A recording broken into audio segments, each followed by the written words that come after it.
And now comes our hero. And the attorney says, motion to strike the answer. Plaintiff, by and through their attorney, states in support of this motion. Number one, the defendant's answer fails to state a valid defense to plaintiff's claim, therefore warranting summary disposition pursuant to the state statutes. Now, what was our illustrious defendant arguing was his position, which would be the garlic to prevent the evil person from attacking him and sucking his blood? He said, you guys aren't giving me equal protection and due process. You're all from that foreign jurisdiction, foreign to mine, and I haven't authorized anything going on here. Now, of course, this is one of the guys that also basically has claimed that he's got his straw man name copyrighted. And curses to you people, since I've got my straw man copyrighted. If you use his name, I'm going to bring huge fines against you for dishonoring my copyright. Okay, so here's what the attorney tells him. Defendant's answer failed to state a valid defense. A, because defendant alleges to have a copyright on his given name, making any use thereof a violation of that copyright. What would be wrong with that argument? Let's assume that he got a valid copyright here a couple of months ago, a couple of years ago, whatever. Let's assume he got that copyright. How does the argument that I've copyrighted the straw man name and estoppel to them collecting on the credit card?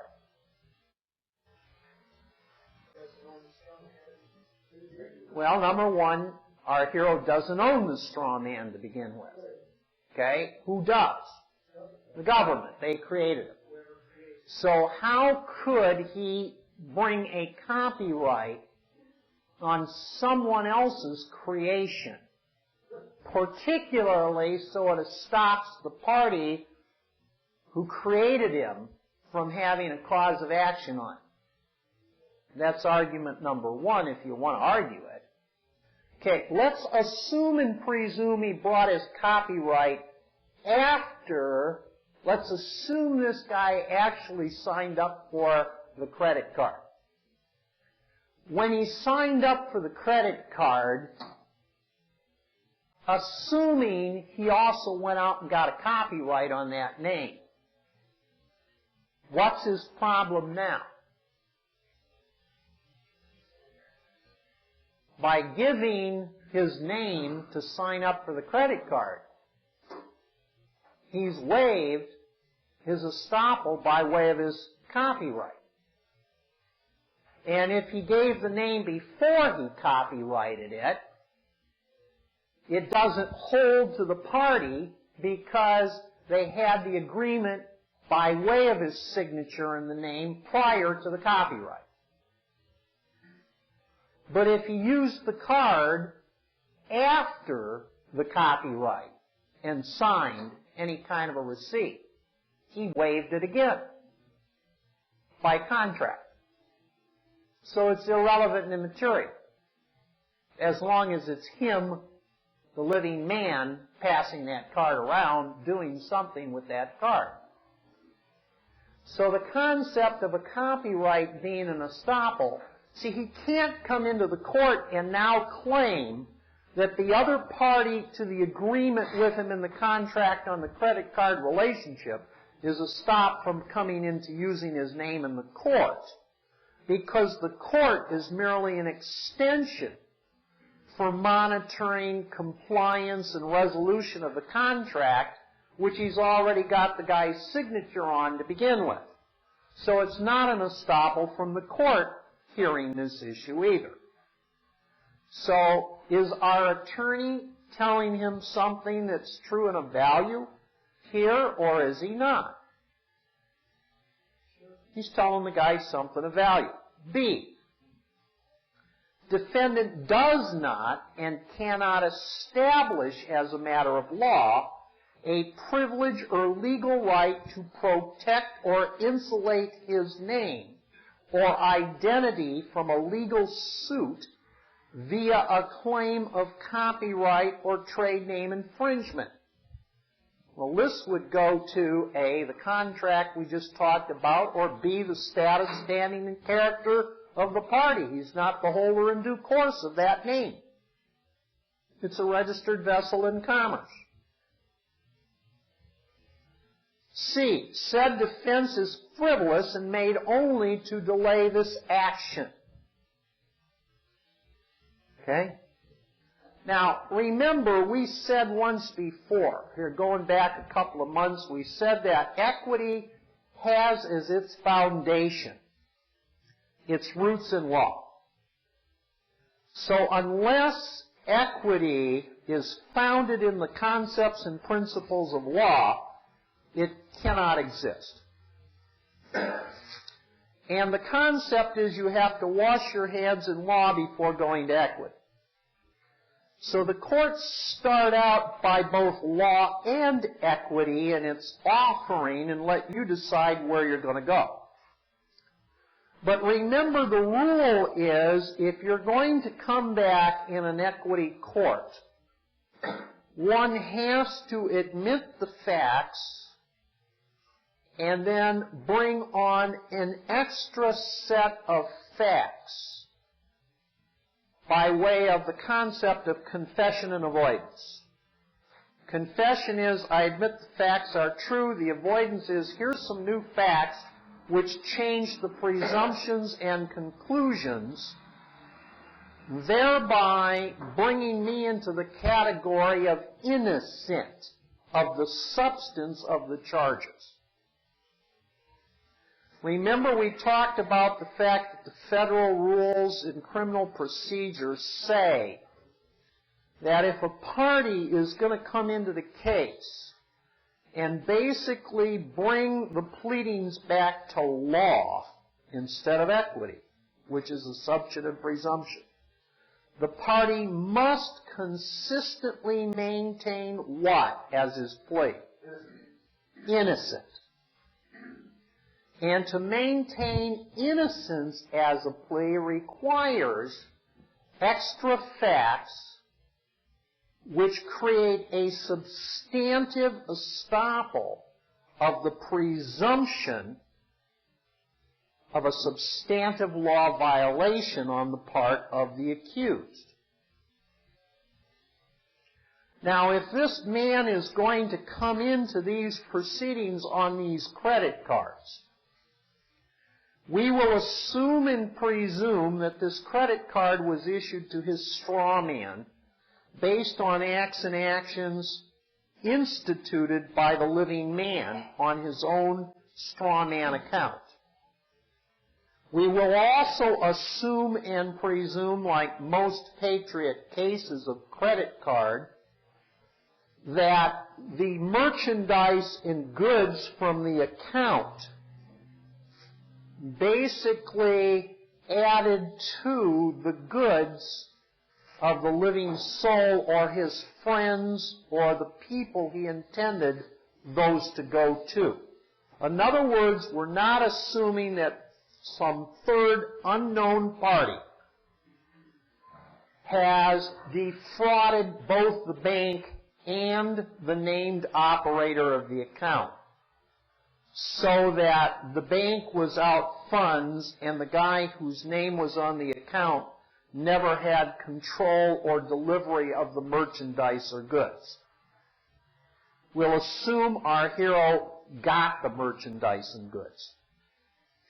If that's the case, then the scales of justice and equity and law require that there be cross-consideration for the goods and merchandise received by the living man.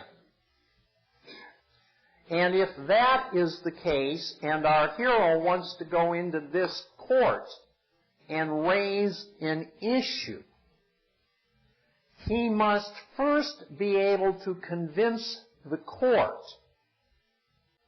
that he has washed his hands in law and given consideration for consideration before he proceeds with his issues in form or substance to resist the charges by the plaintiff.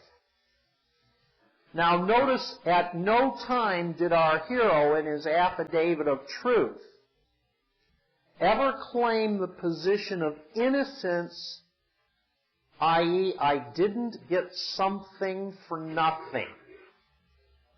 He's never rebutted the presumption it appears as though he is. So he has not washed his hands in law by putting in the negative averment, which basically said, I never received any goods or merchandise from any vendor or from the plaintiff herein or from the plaintiff's account to which adequate and equal compensation was not returned.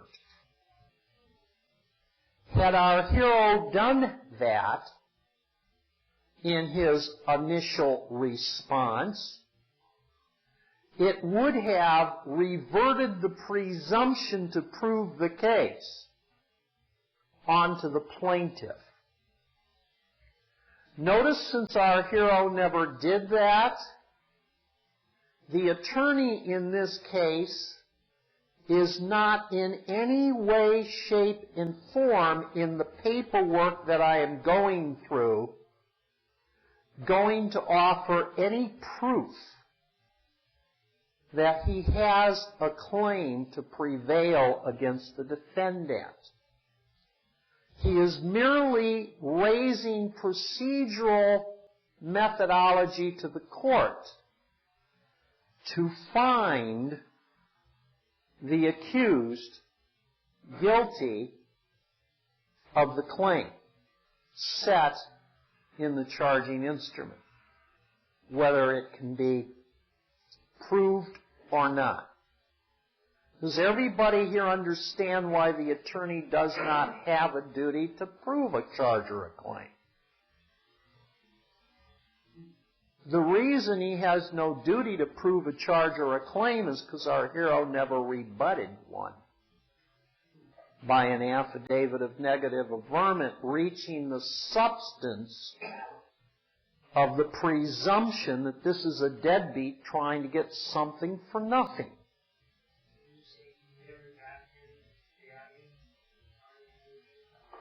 Put your question on the mic. It's a good one.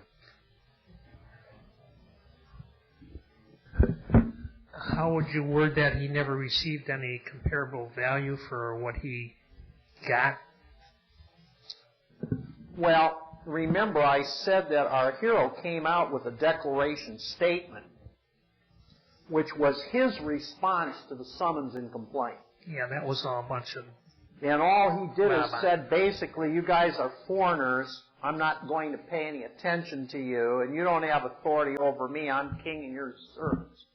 And I'm real and you're fake.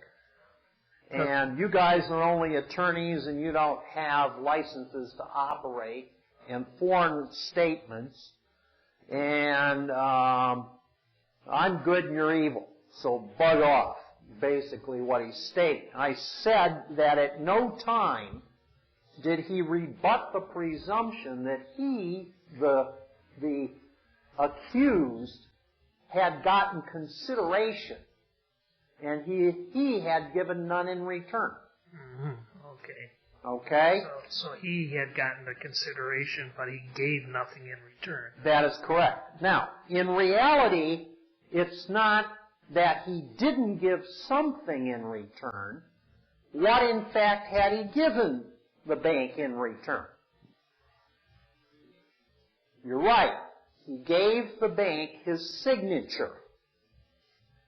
What did he give the bank his signature on? The application for the credit card, which established an account. What else did he give a signature on? Well, the credit card itself was what he carried in his pocket, and that would only be identification of how he scripted his name. He's the carrier of that signature. He also gave it on the receipt that he was given for the goods. Basically, he signed the packing list or the invoice. So he's claiming liability for the goods received. He signed for the goods received. Since he signed for the goods received, that's how it went on an account. And we're going to learn in a little while here by a really nice little memorandum by this attorney what it really means to be a debtor on an accounts receivable as rather than merely a debtor on one debt. However, what the complaint suggests and assumes is that our hero is getting something for nothing. He's a common thief. Has our hero rebutted that substantive presumption in his declaration? Answer's no. So what would he say? Well, I said it once before, I'll say it again. That your affiant herein has not received any goods or merchandise or services as a result of any operations through this account for which the undersigned has not extended equal and valuable consideration. Okay? Now, I said he did give them something of value, and we agreed that that thing of value he gave them was his signature. What is it if his signature has a value that this attorney is now suing him for in the courts?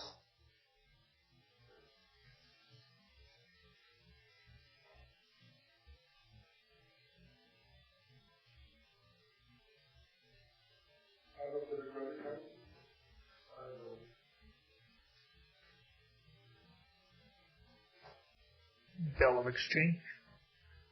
Well, they haven't got a draft settlement on their invoices. Had they gotten a draft settlement on their invoices, they could have ledgered the account, and there shouldn't be an unledgered account or an account with a balance which under the terms of the contract is in arrears. But we said that he gave them a signature. Think about this. Remember I said earlier, I said that sometimes an instrument can be a promissory note, and sometimes an instrument can be a draft. And they look the same, and they're worded the same, but the intent is different. See, if we want to use the presumption that the guy's signature is as good as gold, and since you've got my signature, just settle the account. Why do I need to send you the check? The same argument would hold in a mortgage foreclosure on a home. Because, by golly, you've got my signature on the asset. Aren't they holding an asset note for the collateral value of the loan? But that asset note was not a draft. It was construed to be a promissory note, not a draft. A draft is a request to carry funds and settle an account. A promissory note only says, here, go ahead and use it as an asset. Don't settle anything with it. So your signature on the application for the credit card is an asset to the bank. But it's not a draft. And there is no indication from the, quote, debtor or the operator of the debtor to use the asset as any kind of an adjustment to the account. Therefore, they wait for a draft instrument to do some ledgering and some accounting. And the reason the attorney is coming after this clown is because they didn't get a draft instrument from him to adjust and settle the account. And they were waiting for a draft instrument. And when he dishonored the account holder, then they proceeded to go like, hello, what do you want us to do here? See, we believe that the government, the lawyers, the bankers have totally taken control and usurped all of our life away from us. And that they are absolutely, positively doing everything, and we're not in control. The opposite is the truth. They're waiting for instructions from the creditor. And because we don't know procedurally how to do that, they keep waiting, and when the appropriate process is not done, then they start a procedural process against our strawman to bring us in to see if we're going to correct whatever it is that we screwed up. And so this attorney's got that guy in there going, beep, your defenses don't exist.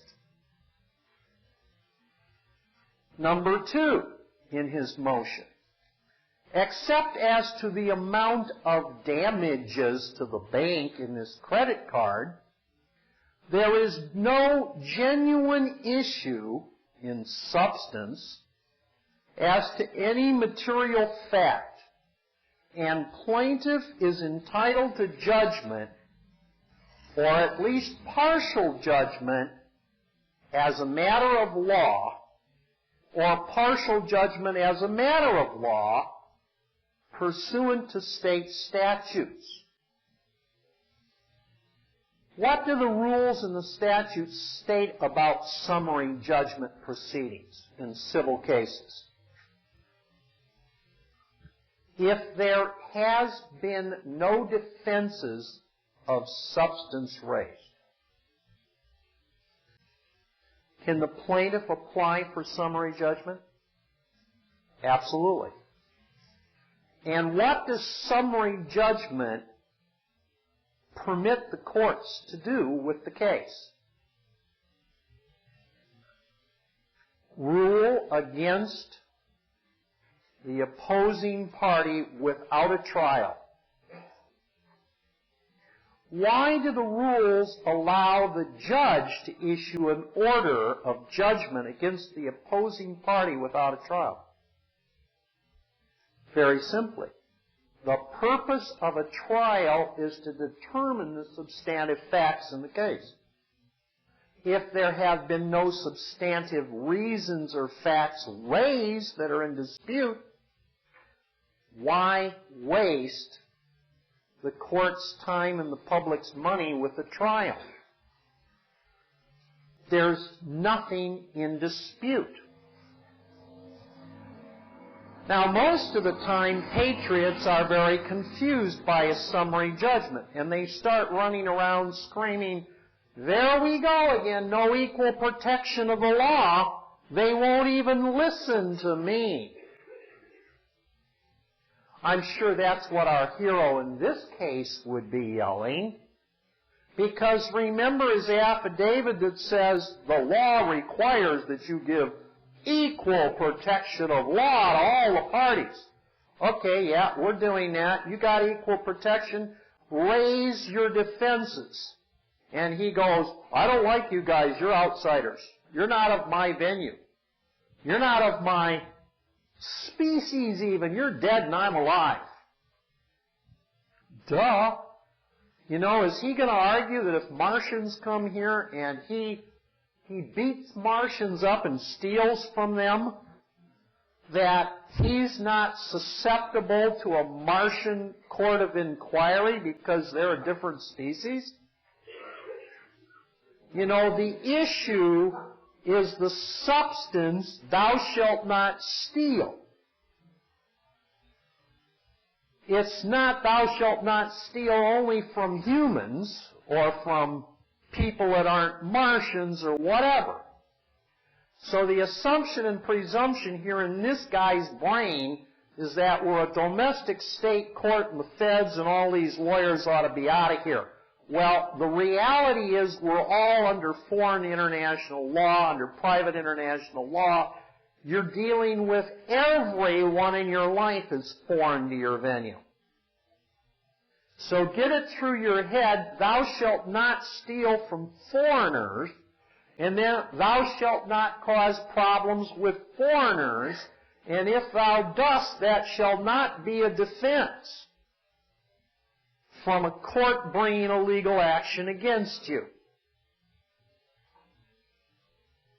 So this attorney goes on, he says there's no material issues of fact. The issues as to which there are no genuine issues of any material facts are as follows. Number one, defendant admits the debt via the bond created by defendant, which states, I, so-and-so, principal surety owner, am held and bound to pay $29,669.77. See Exhibit A1. Okay. This guy, in addition to putting in his affidavit, put in an appearance bond whereby he basically said he's underwriting the appearance in the amount of the claim, $29,669.77. So the attorney said, well, everything else being equal, if the guy's bonded the case, he's already given us his signature into this court to be a surety, so therefore he's probably admitted a liability. B, defendant fraudulently and falsely states that, quote, the debt has been satisfied with the attached bond, unquote. Okay, we're having a lot of problems with patriots all over the country. There's patriots teaching every place that if you put the bond in, that you've discharged the liability and you should be going home. Now, obviously, simple minds confuse complex concepts with simple concepts.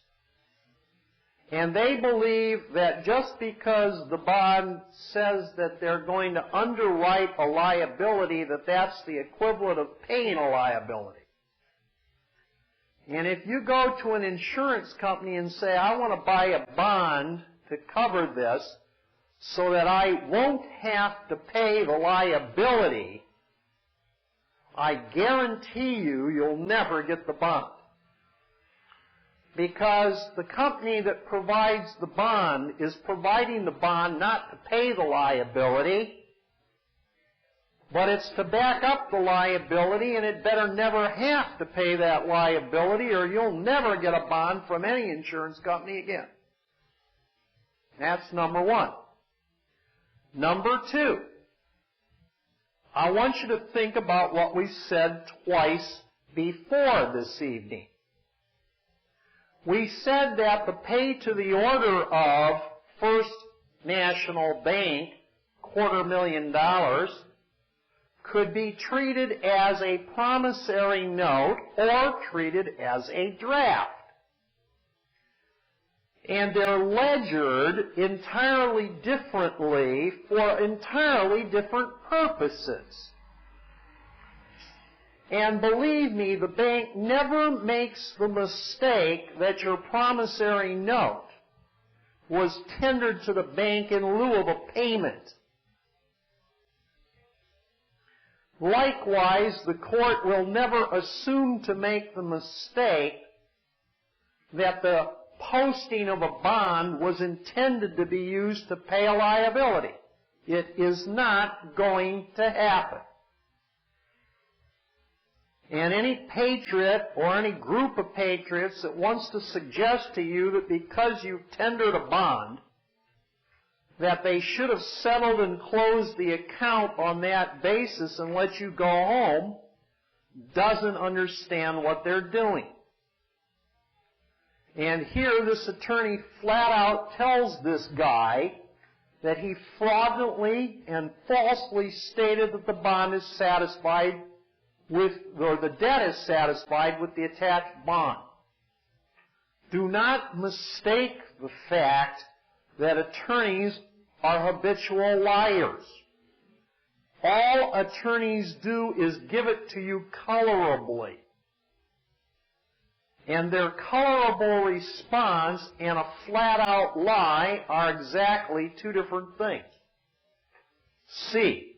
Defendant further states in his answer, quote, I do accept everything in this case as true, and I am returning it back to you, the judge, for discharge and closure, unquote. The statement is used by the defendant to convince the court the debt was paid via the patently false bond. So the attorney is just stating two things here. If you're going to accept the responsibility of the matter, then let's move it forward and let's let you pay it. Because you've already authorized us to do so, which is true.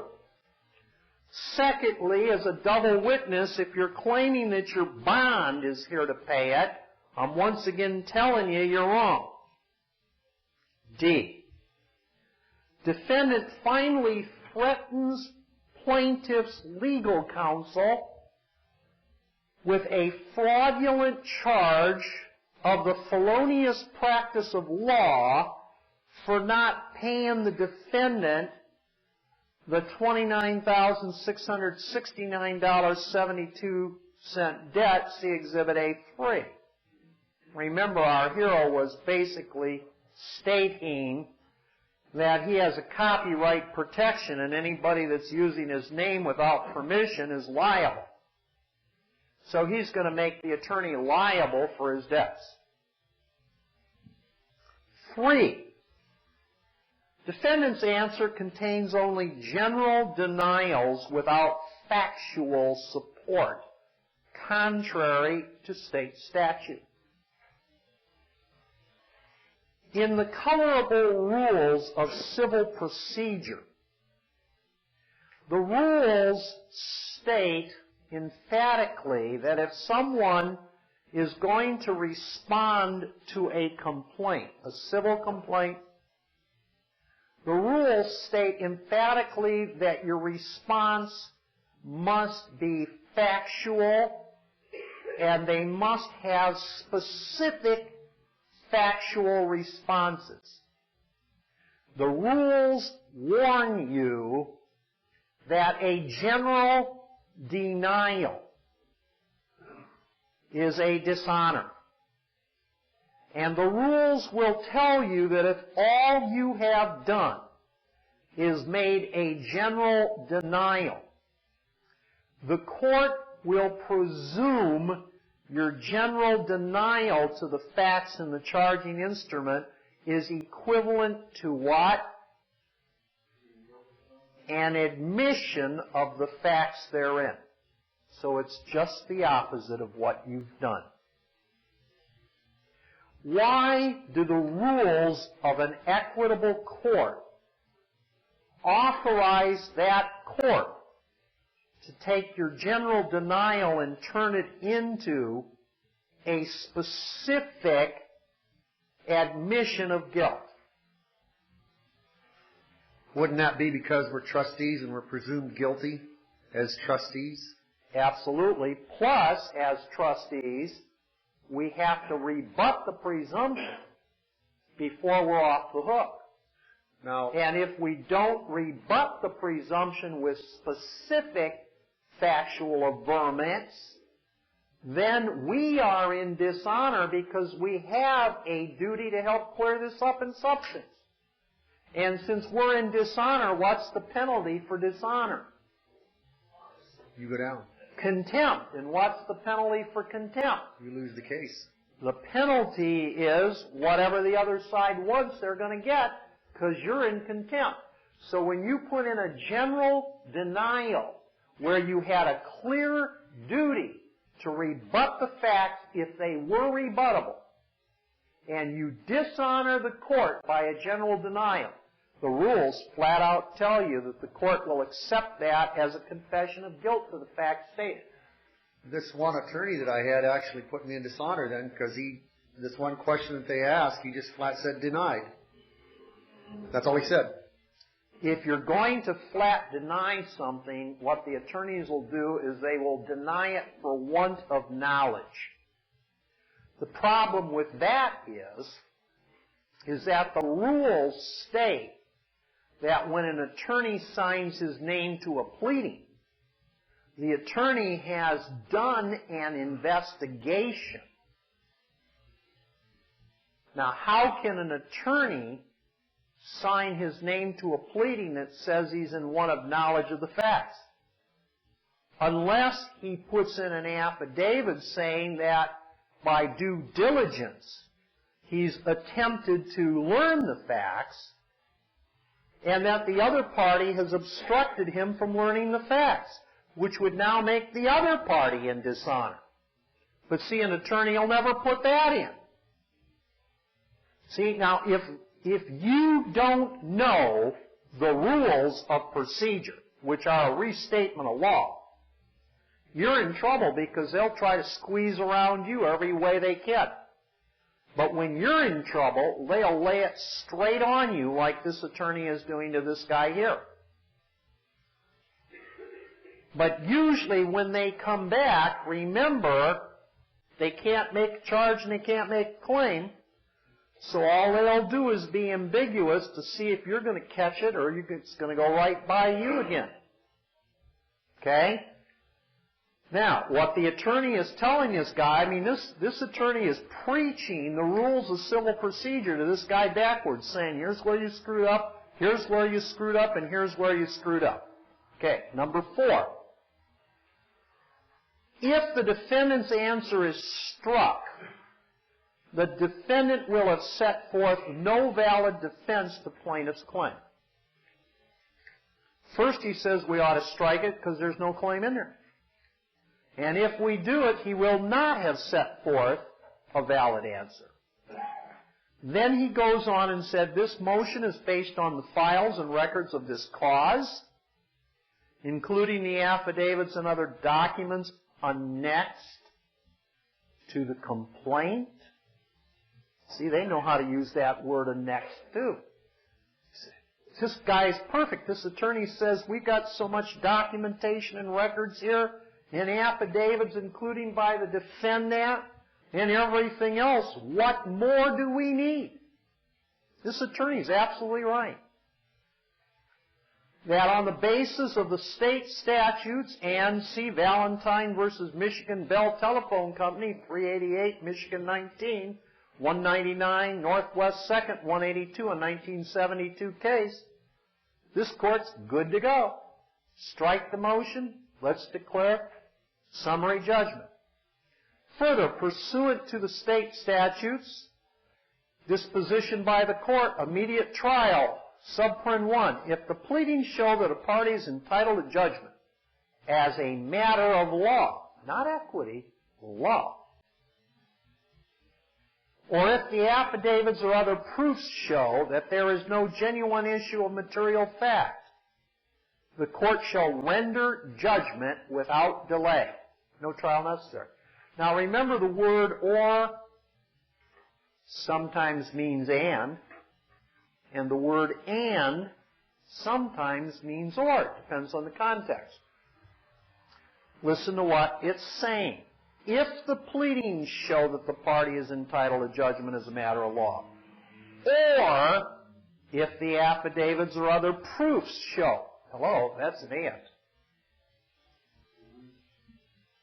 Because the affidavits and other proof support the judgment as a matter of law. Because there is no genuine issue of material fact. The court shall render judgment without delay. Here comes the prayer and the motion. What is a prayer and a motion? It's a draft order for the court to do something. Remember, we said these courts are commercial. Now, if you come in there and you don't give the courts a draft order, what's the court going to do? Nothing. Well, whatever it wants. There's no request to do anything. Fail to state a claim upon which relief can be granted. You didn't move the court. So you can move the court. That's the purpose of a motion.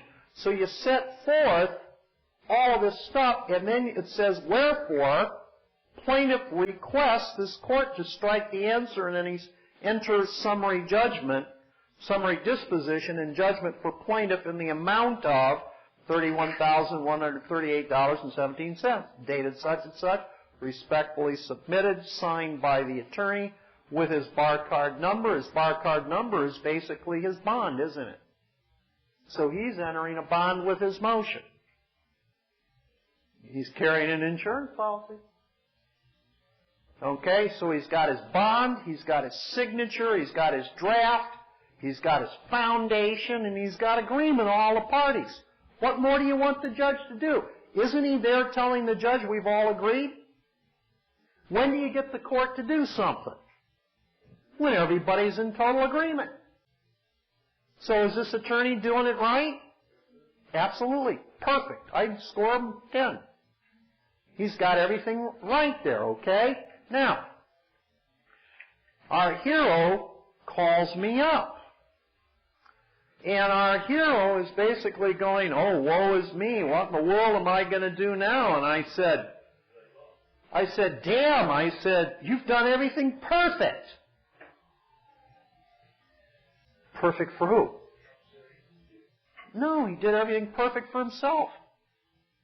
I mean, if you're going to let it go that far, actually he did everything perfect for himself, didn't he? What did he ask the court to do? No, it wasn't in the bond, although that's what he thought it was. Didn't he ask the court to settle and close the case? Yeah, right. How is the court going to settle and close the case? Huh? Go up to the mic, Caleb, or else we're going to have to sanction you. You've got a right answer for once. Caleb, go up to the mic. Be the hero. I'm getting close. You just take credit. I forgot what I said.